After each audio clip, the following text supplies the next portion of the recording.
Es gibt ein Wort, das für Millionen von Menschen auf der ganzen Welt mehr ist als nur ein Dokument. Es ist ein Symbol, ein Mythos, eine fast schon religiöse Verheißung. Green Card. Die goldene Eintrittskarte ins Land der unbegrenzten Möglichkeiten. Das Ticket in ein neues Leben, das Versprechen, dass jeder, egal woher er kommt, es schaffen kann. Und einmal im Jahr, für ein paar kurze Wochen im Herbst, öffnet sich ein kleines digitales Fenster, durch das die ganze Welt versucht, nach diesem Traum zu greifen. Willkommen bei der Green Card Lotterie. Stell dir das vor. Es ist Oktober. Überall auf dem Planeten sitzen Menschen vor ihren Bildschirmen. Ein Lehrer in Ghana, eine Ingenieurin in der Ukraine, eine Familie in Albanien und du in Deutschland. Sie alle gehen auf dieselbe schlichte Webseite des US-Außenministeriums. Sie füllen das einfache Formular aus, laden ein Foto hoch, das den strengen Vorgaben entsprechen muss, und klicken auf Senden. Es kostet nichts, außer einem Funken Hoffnung. In diesem Moment sind sie alle gleich. Teil eines globalen Rituals, bei dem über 22 Millionen Menschen ihre Träume in den digitalen Äther schicken, in der Hoffnung, einer von nur 55.000 Gewinnern zu sein. Nach diesem Klick beginnt das große Warten. Es sind 6 lange, quälende Monate, in denen dein Schicksal in den Händen eines Algorithmus liegt. Du lebst dein Leben weiter, aber ein kleiner Teil deines Geistes ist immer dort, jenseits des Atlantiks. Und dann kommt der Tag im Mai, der Tag der Wahrheit. Du suchst zitternd nach deiner Bestätigungsnummer. Dein Herz hämmert, während die Seite lädt. Du gibst die Nummer ein. Und in 99,7% der Fälle erscheint der Satz, der Träume platzen lässt. Has not been selected. Die globalen Quoten sind brutal. Bei 22 Millionen Bewerbern und 55.000 Visa liegt deine Chance bei unter 1 zu 400. Es fühlt sich an wie ein Lottogewinn. Unmöglich, unerreichbar. Und doch kennst du jemanden, oder? Einen Freund, einen Cousin, einen Arbeitskollegen, der gewonnen hat. Alle deutsch. Wie kann das sein? Hier liegt das erste Geheimnis. Die Lotterie ist nicht wirklich global. Sie ist in regionale Quoten aufgeteilt. Und weil Länder mit bereits hoher Einwanderung ausgeschlossen sind und weniger Deutsche sich bewerben, liegen deine realen Chancen eher bei 1 zu 25 bis 1 zu 50. Diese besseren Chancen fühlen sich gut an. Aber was passiert, wenn auf dem Bildschirm tatsächlich der Satz steht, You have been selected? In diesem Moment explodiert dein Leben in einem Feuerwerk aus Freude und Panik. Und hier beginnt der Teil der Reise, über den fast niemand spricht. Denn du hast nicht die Green Card gewonnen. Du hast nur das Recht gewonnen, dich auf eine Green Card zu bewerben. Und du hast gerade eine Uhr gestartet, die unerbittlich gegen dich tickt. Was ist diese Karte also wirklich, jenseits des Mythos? Die Green Card, offiziell Permanent Resident Card, ist die mächtigste Einwanderungserlaubnis, die die USA zu vergeben haben. Sie gibt dir fast alle Rechte eines US-Bürgers. Du darfst in jedem Bundesstaat leben. Du darfst für jeden Arbeitgeber arbeiten, ohne an ein Visum gebunden zu sein. Du darfst dein eigenes Unternehmen gründen. Du kannst nach einer gewissen Zeit Sozialleistungen beziehen und nach 5 Jahren die US-Staatsbürgerschaft beantragen. Es ist die ultimative Freiheit. Aber diese Freiheit hat auch Pflichten. Die wichtigste: Du musst Amerika zu deinem Hauptwohnsitz machen. Du kannst nicht einfach die Green Card in der Tasche haben und in Deutschland weiterleben.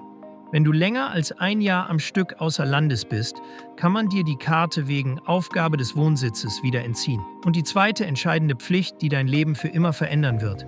Sobald du mit der Green Card deinen Wohnsitz in die USA verlegst, wirst du zum US-Steuerbürger. Das bedeutet, du hast die unumstößliche Pflicht der amerikanischen Steuerbehörde, dein Welteinkommen offenzulegen. Jede Mieteinnahme aus deiner Wohnung in Berlin, jeder Zinsgewinn aus deinem deutschen Depot, alles muss in einer US-Steuererklärung detailliert aufgeführt werden. Heißt das, du zahlst doppelt Steuern? In der Regel nein.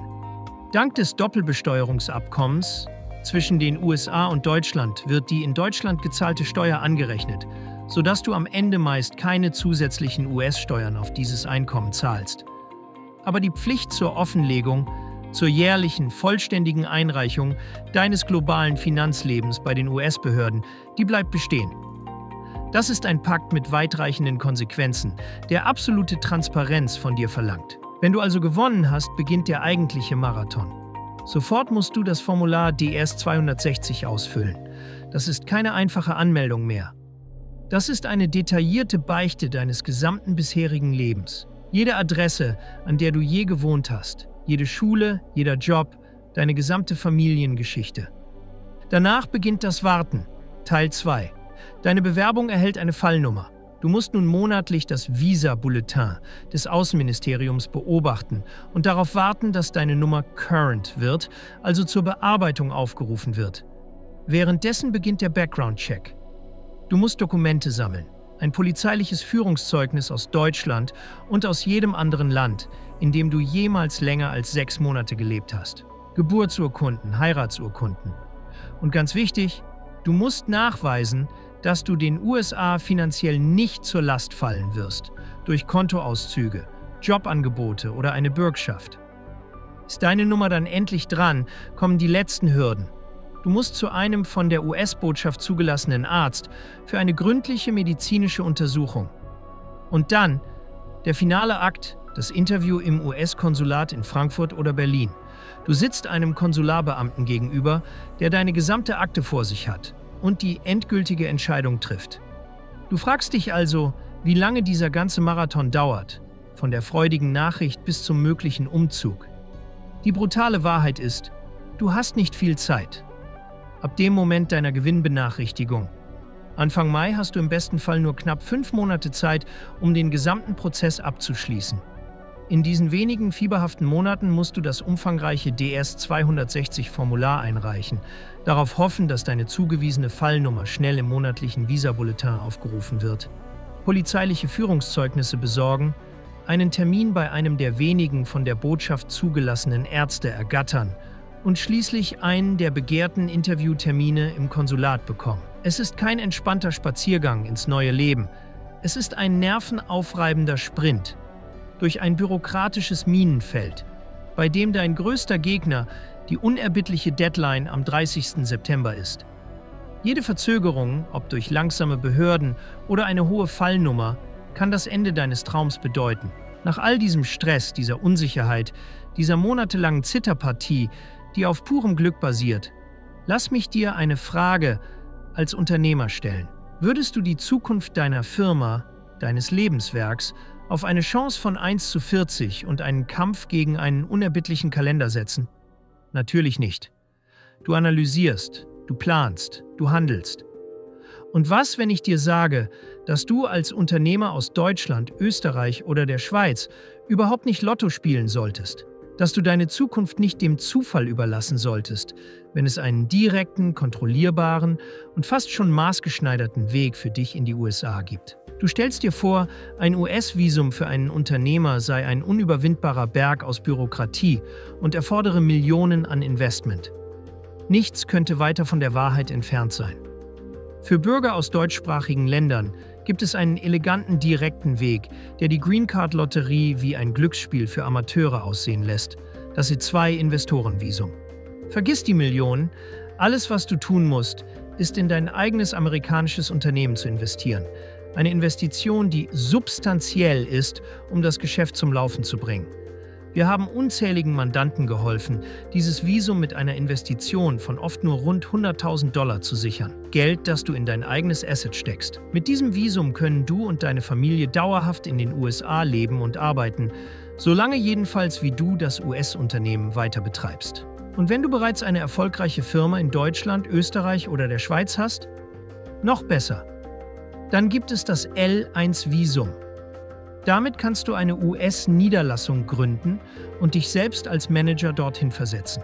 Die Investitionssumme? Meist ist gar keine Investition erforderlich. Siehst du den Unterschied? Auf der einen Seite steht die Green Card Lotterie, ein passiver Akt der Hoffnung. Du füllst ein Formular aus und wartest auf ein Wunder, gefolgt von einem brutalen Wettlauf gegen die Zeit. Auf der anderen Seite steht der Unternehmerweg, ein aktiver strategischer Prozess. Du gründest eine Firma. Du investierst in deine eigene Zukunft. Du bist der Architekt deines Schicksals. Hör auf, Lotto zu spielen mit deinem Leben. Es ist an der Zeit, wie ein Unternehmer zu denken und deinen Umzug in die USA nicht zu erträumen, sondern zu planen. Der direkte Weg ist da. Er ist machbar und wir zeigen dir, wie er geht. Bist du bereit, aufzuhören zu hoffen und anzufangen zu handeln? Dann findest du alle Informationen zu unseren Dienstleistungen für das E2 und L1 Visum über den Link in der Beschreibung unter diesem Video. Bist du Unternehmer, Freiberufler oder Investor? Zieht es dich schon lange ins Ausland? Mach heute den ersten konkreten Schritt in eine Zukunft mit mehr Geld und mehr Freiheit. Buche ein Beratungsgespräch mit Sebastian und seinen Kollegen. Unsere Kanzlei unterstützt Mandanten wie dich dabei, deine Steuerlast legal zu reduzieren, Vermögen aufzubauen und zu schützen und deine persönliche Freiheit zu maximieren. Profitiere jetzt von unserem Fachwissen und unserem Netzwerk. Gehe zu mandatierung.com und werde Mandant unserer Kanzlei.